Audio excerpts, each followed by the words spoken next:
Welcome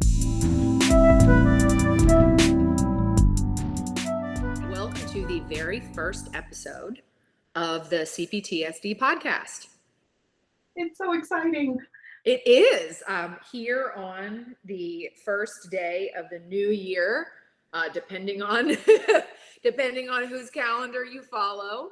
But you know, based on the prevailing wisdom, it is January 1st of 2022. So what we're going to do today is just talk a little bit about, as we said, you know, who we are and why we care, why we want to create this podcast, why we want to make this content. So what we'll start with is just by introducing ourselves, kind of in that professional way, like this is who I am, this is what I do. But then also talking a little bit about like how we kind of found each other and got interested in doing this together. So if you want to start. Sure. I'm happy to introduce myself. Thank you for that beautiful lead in. I'm Tabatha Weaver. I am a licensed marriage and family therapist and a licensed professional counselor and a CADC too out here in Oregon. I really am interested in doing this podcast because my background has been healing my own CPTSD. And I would consider myself healed in some places, and that can be, I see your surprise, and that, I mean, that's a pretty, no, it's pretty extraordinary. You don't hear people say that very often.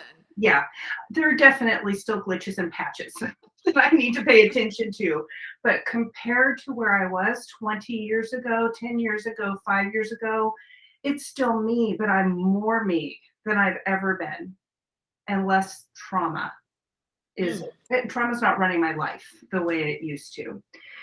I also found this to be true with my clients. And frankly, I became a therapist, and I don't know I knew it at the time, but I became a therapist to try and figure out my background because I had roving symptoms. And that's something that you hear about in CPTSD, right? Sometimes anxiety and panic attacks, sometimes depression, and it can be very hard to pin down without the history, the knowledge of the history. So I'll get more back to the point of what we were talking about. I am a motivated clinician. I want my clients to feel better. And the top 3 reasons that I think the CPTSD podcast is going to impact lives is our personal experience. So this is real. We're not just reading it out of books, right? Mm-hmm. It's not made up. Secondly, our clinical experience. Like we have walked through the trenches with a lot of different clients and a lot of different issues. But I have to say, reason number 3 may be the most important to me, and that is I'd love to equip people to be cycle breakers. I have passed down some CPTSD type traits to my son. I don't like that feeling. I don't like knowing I've done that. And we're working on it. He's fine. He assures me of that all the time. But CPTSD is the gift that keeps on giving, and it is a terrible gift. And so I'm really feeling motivated and so happy to be working with you, Beth, to bring helpful, supportive, and functional information to the public. And Beth, would you mind introducing yourself now? Not a bit. So my name, I have a question for you. What is a CADC? What are those letters stand for? Great question. That is a certified drug and alcohol counselor. Okay, great. Because yeah, I would assume that at some point we're going to have to talk about like the ways that we all either have or do cope with complex PTSD. So, you know, rather than like you could label someone an addict or an alcoholic, or you could describe, you know, what they're using or what they're doing as like this way to cope with what might be otherwise totally unmanageable symptoms in their body or like their experience of the world. Absolutely. Okay. So my name is Beth Pace. I am a licensed professional counselor supervisor. I have a master's of education in clinical mental health counseling. And I've been working in the field of mental health for just over a decade. And I was really drawn and always have been to complex cases, to folks who are really, really struggling. I'm somebody who really enjoys a challenge.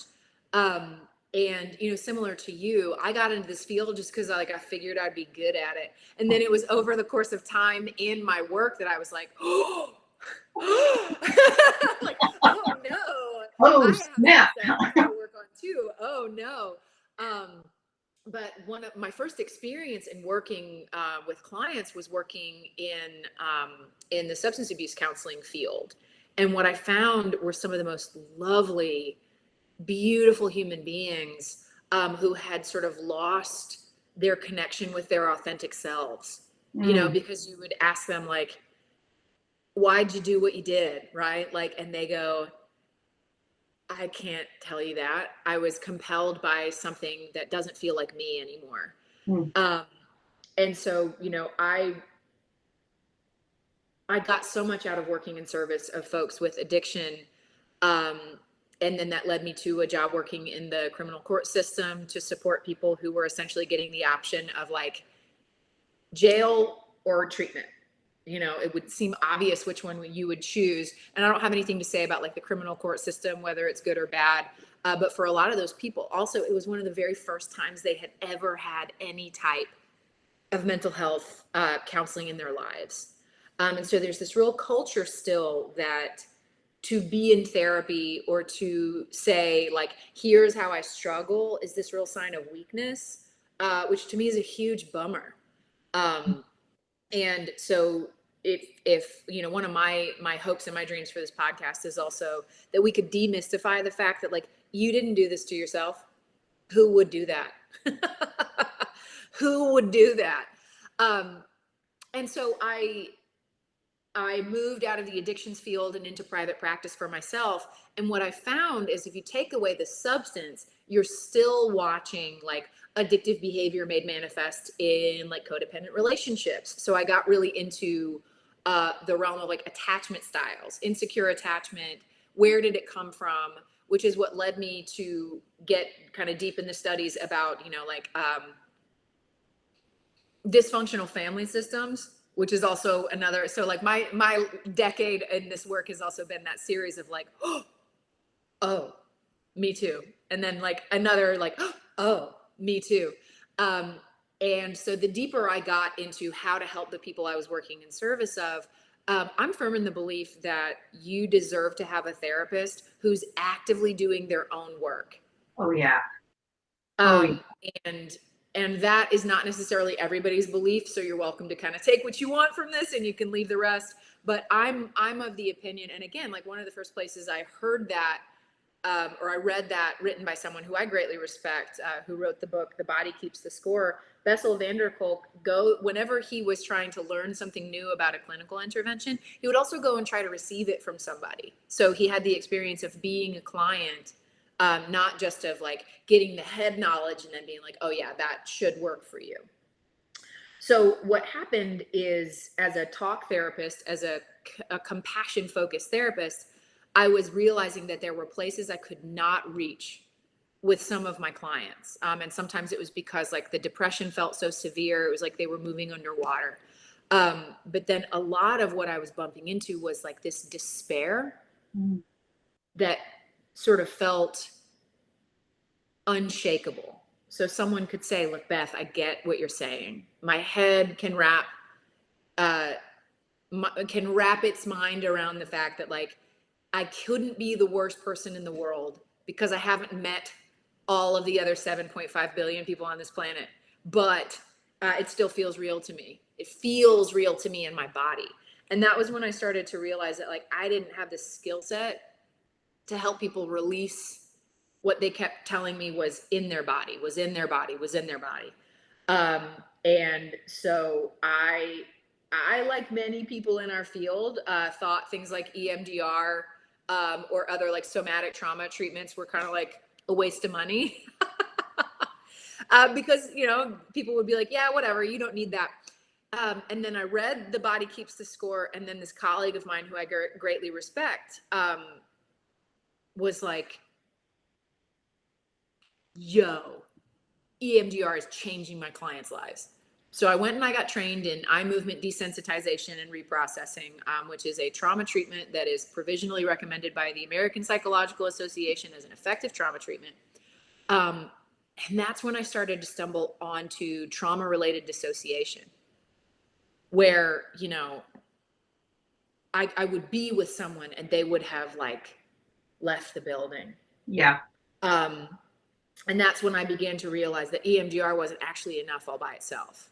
Its most standard protocols can't also kind of reach the depth of complex PTSD.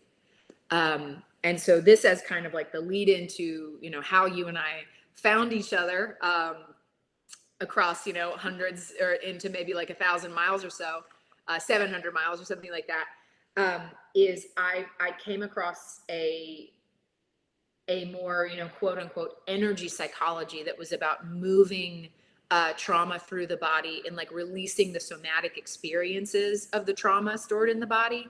And thanks to that, you know, I have a skill set that feels like it really, really helps people, and really, really helping people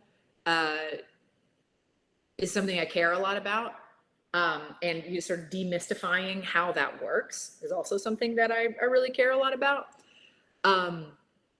So that as a long-winded introduction to, you know, how we found, or how I found my way here, like why make a podcast, why care, and then how did we find each other, Tabatha? Well, my winding path to you, Beth, is slightly different than yours. My first therapist, let me rephrase that. My first therapist was hired by my parents to tell me I was the problem. So sorry for laughing. It's okay. I know you get it. That's why I'm dropping it out there, right? That I was the one with the problem. My second therapist was an amazing person. I worked with her for a long time. And the first time she said to me, "Can I use you as a guinea pig?" I was all in because I love experimenting. And we started working with emotional freedom technique, which is a well-known energy psychology that has been researched extensively and found to be, you know, efficacious. But we did other realms. Part of it was also AIT, which you and I is the core channel where we met. But when I first walked in to meet with her, she asked me, "Do you realize you're a floating head?" And I was like, I don't know if I'm intrigued or ticked off that you just said that to me, right? And what she was trying to communicate is that I had a lot of thinking and I'm still a thinker. And from my neck down, I really wasn't feeling anything. Yeah. And so that, and I've always been a little on the Eastern mystical end of experience, finding a lot of connections and, you know, coincidences. But my first role in the world of therapy was actually as a play therapist. And so I worked specifically with people, kids who had been removed from their home. And it gave me a couple of really interesting pieces that I'm bringing to this podcast. The first is childhood trauma is no joke. It's real and it sets the tone for your life, right? And the second is kids don't talk. They play. And they express things somatically and with noises and grunts and archetypally if you're doing sand tray or something like that. And so that bigger, deeper subconscious world has always been a part of my cognitive therapy approach. Right? And so coming to AIT, you know, COVID hit. And all of a sudden, because there was no travel and no lodging, I could afford to take a lot of AIT classes. And so I did. And I think that's specifically where we met. Right? That's right. And I got to tell you, Beth, we're sitting here today because I bravely focused my intimidation of you to join the research committee at AIT. I'm like, she's scaring me. I got to work with her. Oh, boy. And so here we are with a lot in common, a lot of drive, and a real investment to help people. Yeah. Thanks for that, Beth. I appreciate it. Oh boy. Yeah. That's not the first time I've heard you say that you like felt intimidated by me and then you got over it. So like it doesn't, it doesn't hurt my feelings.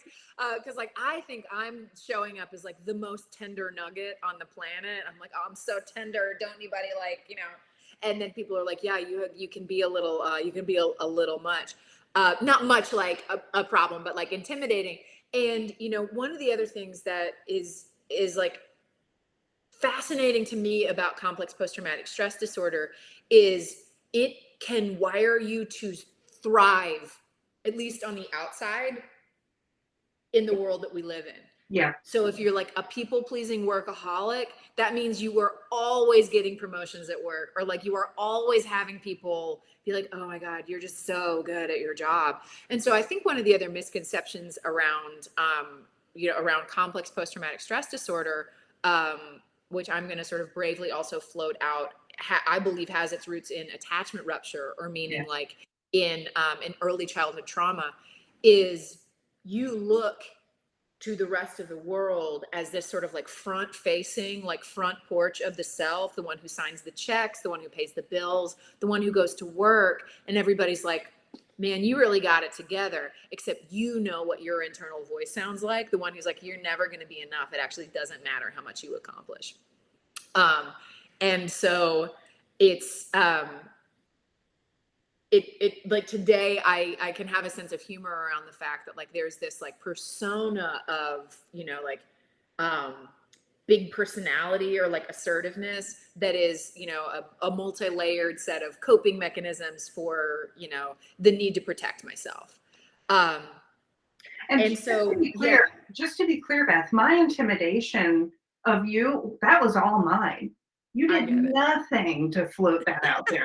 And that's the inner work. The manager on the outside, also very proficient, very smart, really articulate, driven, and inside shattered. Right. So you said AIT a couple of times, but we haven't necessarily defined that for anybody who hasn't heard of it. It's an acronym for Advanced Integrative Therapy. Yeah. So it is a type of therapy that I found my way to because I was trained in EMDR and found it to be really effective. And then AIT really felt a lot like a next step. It's a really thorough, but very gentle, like somatic, combined cognitive and somatic therapy that focuses on getting out of your head and into your body, but in a way that doesn't feel totally dysregulating and extremely frightening. So it's great for that. And also because it's been my experience sometimes that someone can kind of present like they're really ready to go somewhere. And it's not because they're not telling you the truth. It's because they're like, nothing can hurt me, nothing can shock me. And then you start getting into trauma treatment and it's like, oh, but I didn't think I was going to have to feel, right? Like I didn't think I was going to actually sense into my body what that felt like. So yeah, hearing you say that, an old therapist told you were like a floating head.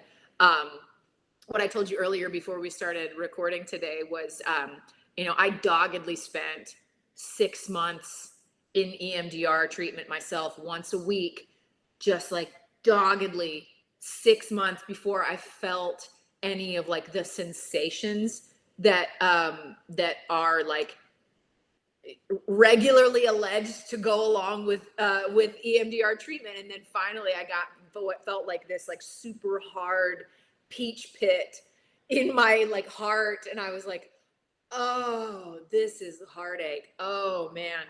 So yeah, when you and I are talking about, trauma treatment and, this kind of work, we're also not saying like, you should try this. But me and Tab don't need it. Right. Right. That it's not like, oh yeah, you might need this, but we've never gone through that sort of eviscerating experience of kind of sensing into like what your body really needs you to do for a return to wholeness. Man, it hurts. It's worth it in my experience, but it hurts. Yeah, it hurt Um, enough that it ejected me out of therapy a couple times. Like, I can't handle this. And then, I came back around. But yes. if this feels overwhelming for anybody listening right now, just this conversation, like, what does it mean to get into my body? It's all Yeah, right. It's okay. totally. We've walked the road. We're going to show you. Yeah, yeah, yeah. And that the the gift of the healing is like learning how to be gentle to yourself Mm-hmm. at the same time as learning that you deserve to be gentle to yourself, and then learning how to do those things. Like, yeah, it's it's a winding road, but yeah, for sure, like the experience certainly. And of course, like there's going to be not a disclaimer, but basically the caveat that what we talk about on this podcast is not a sufficient proxy or a substitute for having a mental health therapist or going Mm-hmm. to therapy, so that this isn't wouldn't be considered that. But we're certainly going to talk about some of the psychoeducation, or like the information that could help someone like wrap their mind around what complex post-traumatic stress disorder is, how it's showing up for them. But also the idea would be that every time we're here, we're going to leave someone with like a salient takeaway of something that could help like today. Yeah. Because one of the things you said before, you were talking about like a manager. What do you mean? Like, I think I know what you mean, but if I didn't, like, how would you describe that to someone, if you were talking about like a manager? Totally, you do know exactly what I mean. So that's a great question. So there's another system of therapy called internal family systems, and they have done a fantastic job teaching people how to safely access and connect with parts of themselves that have specific roles. And so I'm not going to do a full IFS debrief right now, right? But the manager parts, those parts of us that have that role, they're in charge of keeping it together. They're in charge of making everything at least look right on the outside, right? Right. And to keep you functional enough, right? We also have protector parts, which they come up for me around triggers, right? But it's something Mhm. that it's like the defendedness piece. And Yeah. then the part that we're trying to get to with CPTSD, which is that inner child or that exile that has the attachment rupture, that Yeah. has the ongoing trauma. And so those of us with CPTSD, a lot of us who got CPTSD in childhood were in charge of our parents or in charge of keeping the situation, the environment safe. And so we know how to manage a lot of different things. And it's scary to stop doing that, Yeah. right? Because I mean, it's really scary, and codependence really kind of moves in nicely with that manager piece because there's an exchange that happens. So that's what I mean by manager. I thank you. Yeah, you may or may not already know this. Like the way that Dr. Richard Schwartz is the progenitor, the synthesizer of internal family systems therapy, and where he used to work was in an eating disorders hospital. Hmm. And so who he was working with are these like these young adults, these teenagers who are saying to him like, yeah, doc, I get it, I get what you're saying, I understand cognitively, intellectually, I understand that if I don't stop starving myself, I'm gonna die. But there's a part of me that just cannot let me um, eat food, nourish myself, so on and so forth. And so, brilliant man that he is, and he's still alive. You can find a lot out about internal family systems or Richard Schwartz if you just look it up on the internet. So what he did, instead of going like, well, but we need to stop you from thinking that way, we need to stop you from feeling that way, he was like, okay, why don't you just let me talk to that part? Let me like interview this part of you and then see what it is that they need, what it is they think that they're doing for you. Like, what is their job? What are they afraid would happen if they stopped being able to do that job? And there's something so beautiful about like showing respect Hmm. to those coping mechanisms of being like, okay, I see you. What have you been trying to do for me for the past 30 years? Keep me safe. Exactly. Okay. Yeah. How do you do that? Do I need to bring you from 1994 into 2022 where I don't need you to do that as much, because when that happens, it's hurtful and harmful for me, not like effective. And I mean, yeah, you can do that with a skilled professional, but there are also, guided meditations of ways to like kind of commune with inner parts of your own. But yeah, what's so lovely about that really is like kind of naming with a lot of respect. Of course you do what you're doing. Of course you do. Tell me more about it. What's the what for? How are you trying to love me by this reaction? And so for me also, IFS really seems a lot like a way to help with imagining self-compassion before like internalizing the practice. Yeah, that's a great way to say it. And our imaginations are remarkably powerful. Yes. So don't even underestimate that. I've heard Frank Anderson is the protege, for lack of a better word, of Mr. Schwartz, Dr. Schwartz, and he is really great at presenting key concepts for IFS in by chunks, right? So one of the things that I would put into our pot today about takeaways is, as you're trying to take the nap that you deserve and need, right, it would be helpful from an IFS perspective to remember that all parts are welcome and all parts are trying to help, even if it doesn't seem like it. Yeah. And so if you're laying there trying to, I'll stick with the nap, take it down and maybe actually get a doze in, it wouldn't be a bad idea to say, thank you for keeping me with that list going around in my head. Thank you for reminding me of all the things I have to do, and then not try and change it. That was complicated for me, the not trying to change it part, right? But just the recognition that that list, if you have anxiety or you can't turn off your thoughts, that list is there because it feels like if you forget something, you will be unsafe. Right. Right. Yeah, I'm glad you brought up that nap. So when I was like, depending on whose calendar you follow, because like, look, depending on where you live, New Year is the middle of winter, some of the shortest days of the year. And so this idea that like we're all supposed to just like incorporate healthy diets, like get up in the gym and, all these things that are essentially being sold to us as like self-improvement, kicks off, at least in North America, and anywhere you live that's cold, in the middle of winter. That sucks, right? Because like for me, I will reflect that I need a lot of rest this time of year. And so it almost feels like I'm having to like actively fight back against these social messages that like, hashtag new year, new you. This is going to be the year that I like X, Y, and Z. But, one of the things that's a real trap for like low self-worth or complex PTSD is this idea of like, if I achieve more, I will be able to outrun how bad I feel about myself. Oh my gosh, that is such a valid point.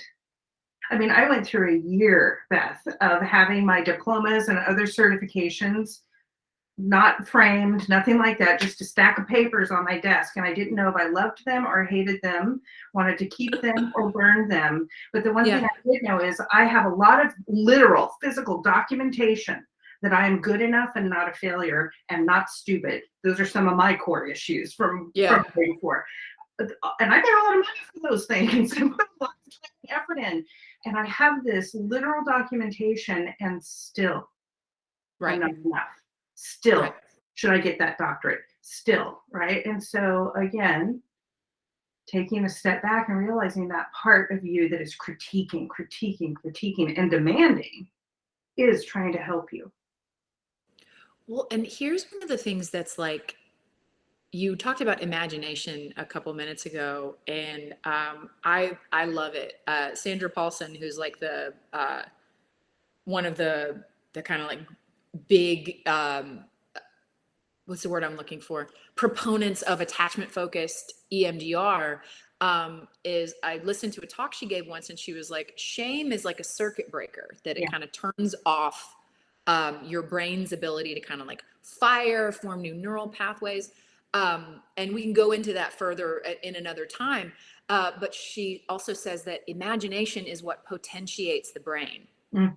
Meaning like lights up new neural pathways. And so, you know, if you don't have the lived experience of nurturance, imagining nurturance helps light up those neural pathways. But what's so amazing to me, and this is again like why a lot of folks who have attachment rupture, early childhood trauma, or, you know, CPTSD have a really hard time in like traditional talk therapy, often, you know, not always, certainly, is if I'm thinking about the fact that like the world is not a safe place and everyone is out to get me, that feels as real as the couch that I'm sitting on, right? Yeah. But it's imaginary. I am imagining that everyone on this planet is someone I have to defend myself against. I am imagining that that the next thing I achieve is going to be what like solves my self-worth problem. Okay, so that's imaginary. Yeah. But then when I ask someone to imagine getting a warm hug from like Albus Dumbledore of Harry Potter fame, they're like, that's stupid. And I'm like, yeah, they're both imaginary.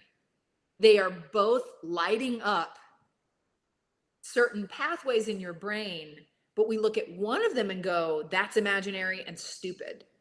But we look at the one that like we have been potentiating that neural pathway over the course of a lifetime, and we go, that's real. That's real.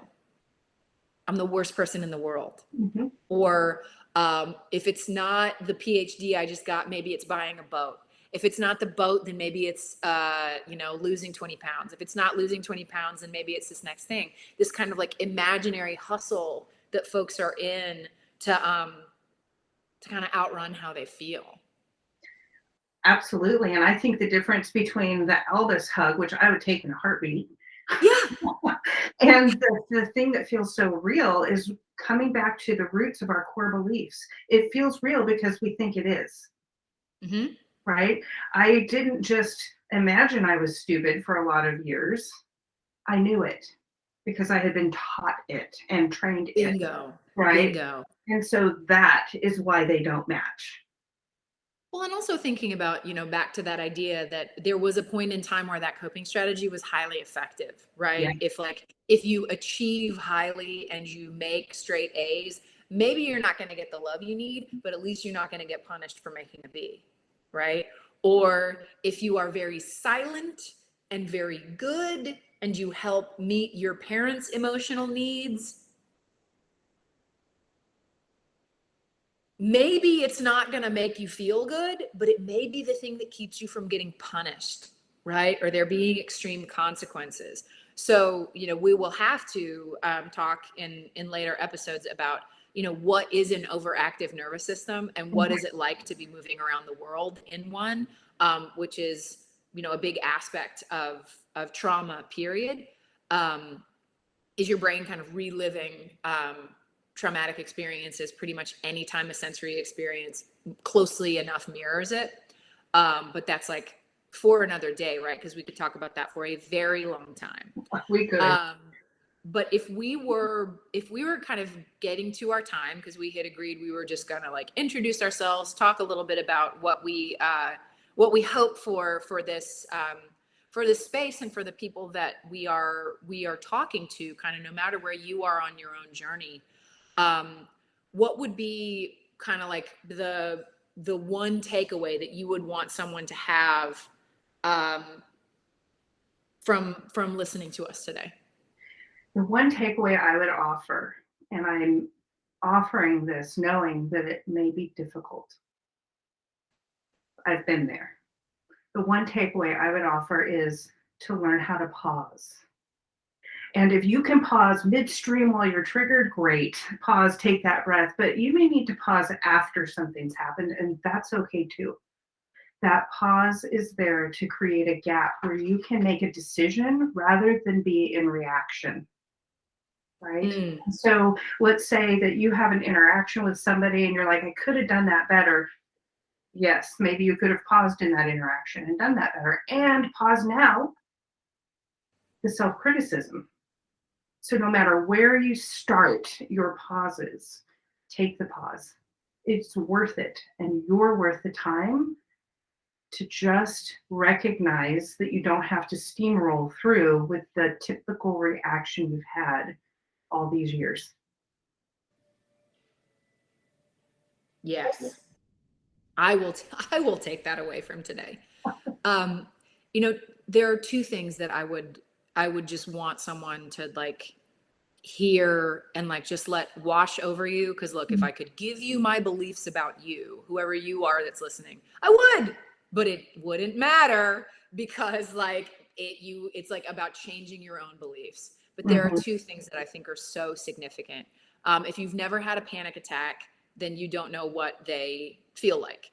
But someone described to me once that like kind of major symptomology of CPTSD is like having a shame attack. Yeah. It's like you are awash and attacked by your own like shame.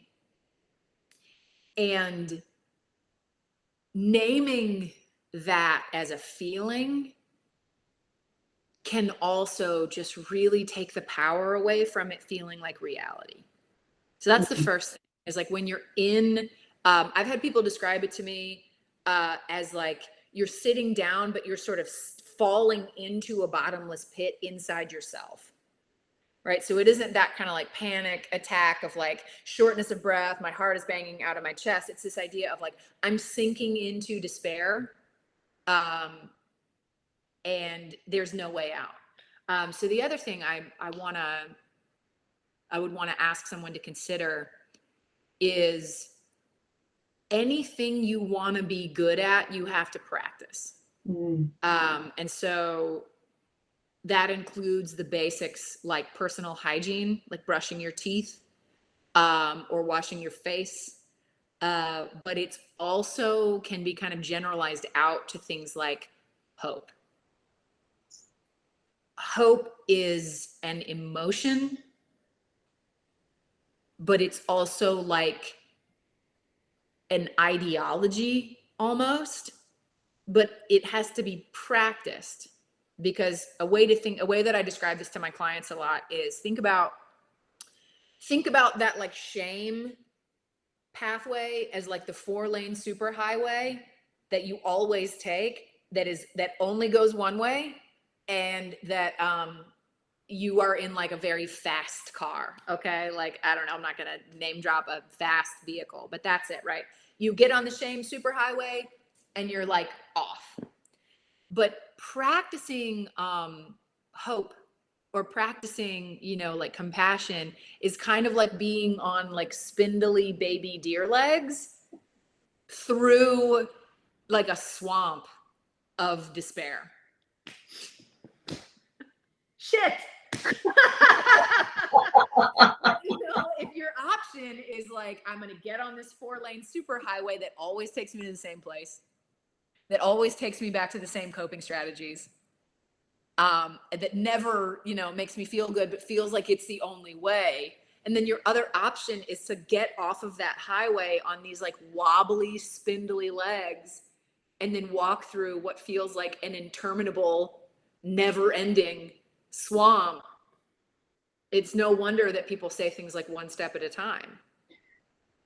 One shaky step at a time sometimes. Yes. Yes. That emotional flashback or somatic flashback you're talking about with that shame dump and the fall is that can be very difficult to pause during that. And that is why I'm saying if it's after that has happened, pause again. It's okay. Yeah. Thank you for the analogy of the shaky, spindly legs because it's scary to make these changes that we're talking about. Yeah. Mm-hmm. And also, this is not this all or nothing kind of thing where you're either in recovery or you're in the symptomology. Cause like, that's the other thing that is the idea of demystifying complex post-traumatic stress is we don't have to pathologize a person. We could describe trauma treatment as a return to wholeness. So as you were describing in the very beginning of our talk today, beginning to feel like you were starting to show up in your life as a more authentic version of yourself. Mm-hmm. Somebody calls you and asks you for something and you go, I need to think about that before I can give you an answer. And then you're like, oh. Right. That, like, I don't know is an okay thing to tell someone, and your relationships don't fall apart.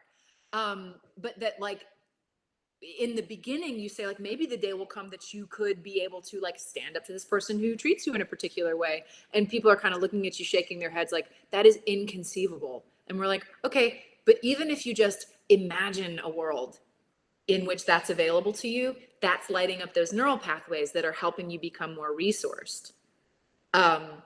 So you and I are coming up on our time today. It's not a surprise to me that we had a lot to talk about.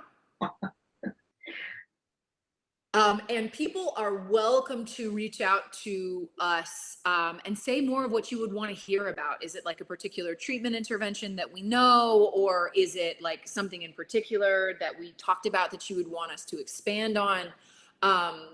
You can reach me at beth@thecptsdpodcast.com, and your email address is Tabatha@thecptsdpodcast.com. And then, of course, I'm sure you've heard this before. If you liked this and you want to hear more of it, liking it and sharing it and writing a review on wherever you are listening to it is always of great service to us. And we are glad you're here. Please keep coming back because we're really happy to be doing this. Thank you, Beth, for saying that. We are really happy to be doing this, and we look forward to meeting with you the next time via our podcast or in your comments.